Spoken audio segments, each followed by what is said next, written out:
लगभग एक सप्ताह तक भोपाल के कुछ इलाकों में रहने वाली लड़कियां एक सीरियल कटर की दहशत में रहीं। एक ऐसा सनकी शख्स जो लड़कियों पर ब्लेड और कटर से हमले कर रहा था। अच्छी खबर है कि ये पुलिस के हत्थे चढ़ गया है। इस मामले में पकड़े गए आरोपी ने पुलिस को क्या बताया है और आखिर क्यों वह लड़कियों पर कटर से हमले कर रहा था, सब कुछ इस पॉइंट टू पॉइंट में देखेंगे। नमस्कार, मेरा नाम है अंकुर यादव। भोपाल में सड़कों पर चलती युवतियों पर कटर और चाकू से हमला करने वाले आरोपी को अब गिरफ्तार कर लिया गया है। सनकी आरोपी को लेकर पुलिस ने बड़ा खुलासा किया है। भोपाल में उसने 4 वारदातों को अंजाम दिया था, जबकि इससे पहले वह 2014 में सागर जिले में भी इस तरह की 5 वारदातों को अंजाम दे चुका था और तब वह पुलिस के हत्थे नहीं चढ़ा था। उसके मोबाइल से अश्लील कंटेंट मिला है। इसके अलावा उसकी निजी जिंदगी में पत्नी के साथ चल रहे तनाव की खबर भी सामने आई है। पुलिस के मुताबिक निजी जिंदगी में चल रहा यही तनाव उसे बीमार बना चुका था और वह एक सनकी इंसान के रूप में तब्दील हो चुका था।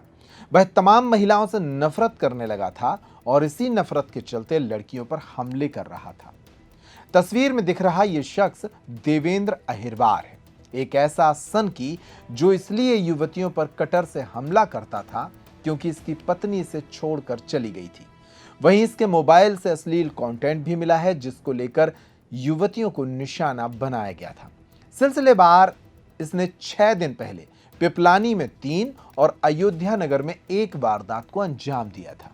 इस मामले में एडिशनल कमिश्नर अवधेश गोस्वामी ने क्या बताया है, पहले वो सुनिए। एडिशनल डीसीपी क्राइम ब्रांच के शैलन चौहान, इन दोनों के नेतृत्व में लगभग 40 टीम इसमें काम कर रही थी। अलग अलग लगभग 150 के करीब लोग इसमें लगे हुए थे, जिनको अलग अलग टास्क दिया गया और न केवल आसपास के क्षेत्र बल्कि आसपास के ज़िलों में भी जो है इस तरीके के अपराध करने वाले, नशा करने वाले लगभग 100 संदिग्धों को पकड़ा गया और उनको पूछताछ की गई और उनके बारे में फरियादियों जो थी उनसे पहचान कराने का प्रयास किया गया। फिर भी उसमें पुलिस को सफलता के नज़दीक पुलिस नहीं पहुंच पा रही थी। लगभग 900 सीसीटीवी देखे गए, जिससे कि आरोपी की तलाश करना बहुत कठिन काम था। पुलिस खुद कह रही है कि इसे भूसे के ढेर में राई खोजने के जैसा माना जा रहा था। लेकिन फिर पुलिस ने क्या किया, इसको समझिए। आरोपी की तलाश में पुलिस ने 100 से ज्यादा संदिग्धों को पकड़ा है, 900 से अधिक सीसीटीवी फुटेज खंगाले और करीब 600 पुराने बदमाशों का रिकॉर्ड खंगाला, जिसके बाद लोगों ने आरोपी की जानकारी पुलिस को दी। कुछ स्थानीय सूत्रों ने इसमें बड़ा काम किया। कुछ सीसीटीवी फुटेज और इसके बाद बनवाए गए स्केच ने भी बड़ा काम किया। बदमाश का ट्रैक जो है वो लगभग क्लियर हुआ, लेकिन सीसीटीवी में फुटेज स्पष्ट नहीं होने के कारण चेहरा जो है वो स्पष्ट नहीं हो पा रहा था, केवल उसकी कुछ आउटलाइंस मिल रही थी। उसके बाद में फिर स्केच बदमाश का बनवाया गया और वो स्केच से फिर और तलाश उसकी सघन की गई। इसमें फिर जो पुराने रिकॉर्डेड बदमाश थे उनको भी टच किया गया, उनके बारे में भी मुखबिर मामूर किए गए।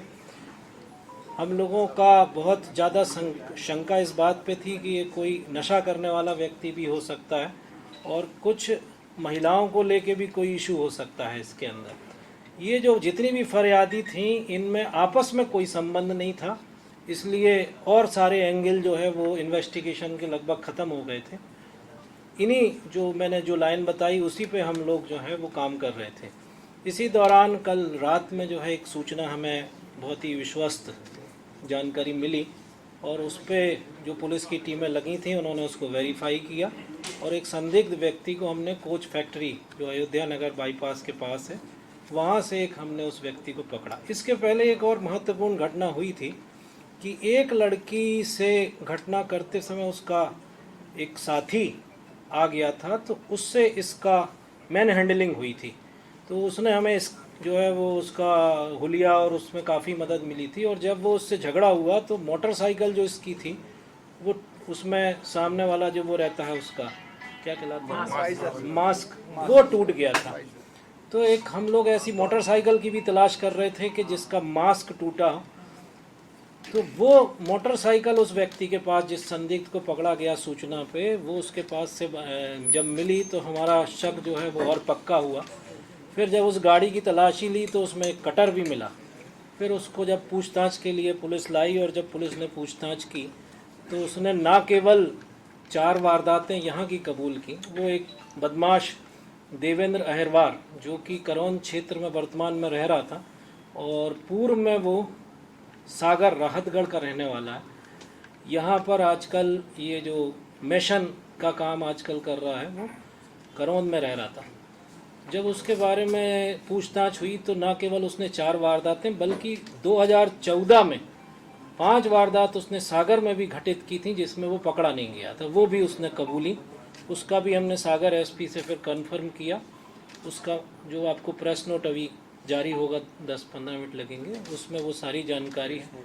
इसके अलावा उसके पुराने अपराध भी थाना पिपलानी में पुराने अपराध भी पाए गए। पुलिस कह रही है कि आरोपी देवेंद्र अहिरवार ने 2014 में सागर में भी इस तरह की वारदातों को अंजाम दिया था। तब 5 लोगों पर कटर से हमले किए गए थे, लेकिन तब ये पुलिस के हत्थे नहीं चढ़ा था। सागर की घटनाओं में अब तक ये फरार था। इस मामले की पूछताछ में आरोपी देवेंद्र अहिरवार ने सागर की ये घटनाएं कबूल कर ली हैं। उसके मोबाइल से जो कंटेंट मिला है उसकी भी जांच पड़ताल हो रही है। इसकी पत्नी से जुड़े विवाद की भी पुलिस पड़ताल कर रही है। इस पूरे मामले में जो सच सामने आ रहा है वो बता रहा है कि कैसे एक इंसान अपनी पत्नी से झगड़े के बाद हिंसक और क्रूर हो गया था और अपनी सनक को पूरा करने के लिए लड़कियों पर हमले कर रहा था।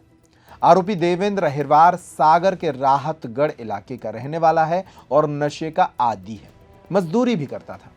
पुलिस ने उसका 2 दिन का रिमांड लिया है। इतने साल में उसकी अन्य वारदातों को भी खोजा जा रहा है। फिलहाल उस पर चोरी, लूट और मारपीट जैसे कुछ मुकदमे भी सामने आ रहे हैं।